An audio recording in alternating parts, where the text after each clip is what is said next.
Now, Senator, you've been a really articulate supporter of the arts and culture industry now for a while, understanding quite a bit about its ecology and infrastructure, and you're very aware of the hardship suffered by artists and organizations alike. And I would like to publicly credit you with suggesting this discussion. You felt this award of $9 million was certainly worth a press conference.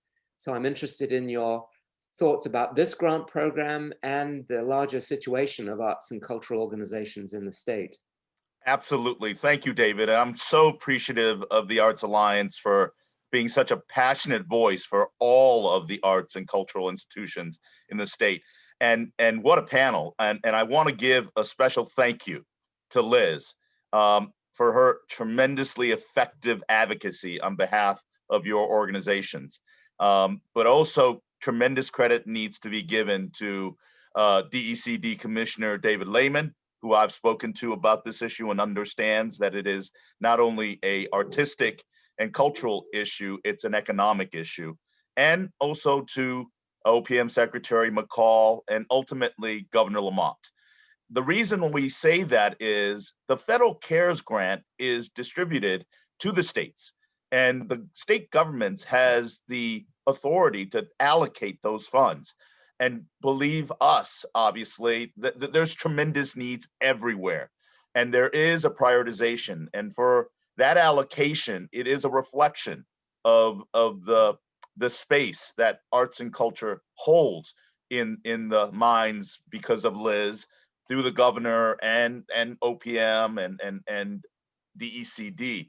So I really do want to have a big shout out to the administration for their efforts on this.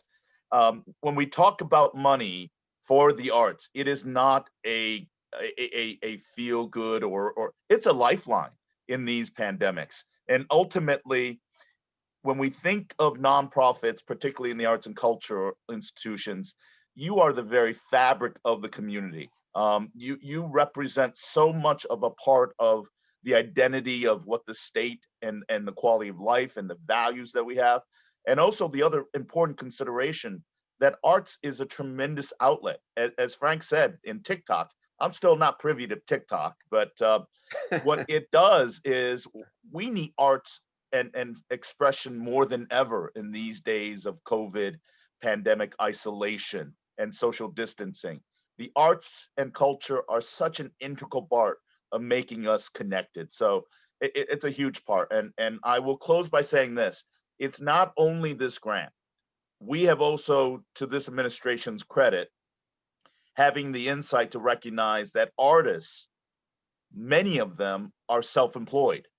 And our allocation of using and in some ways borrowing federal money to establish the self-employed fund, the PUA fund, in our Department of Labor is an integral part of keeping our artists who struggle already afloat. Because the bottom line that I've learned from many of the leaders in nonprofit sectors and arts and culture is what may have taken decades to build upon, and sometimes we in the community take for granted, can be lost in a year and never come back. So not only is this from a standpoint of government support, but this is also an appeal to, during the holiday seasons, to consider contributing and making donations to your worthwhile community nonprofits in the arts and cultures or any other venue.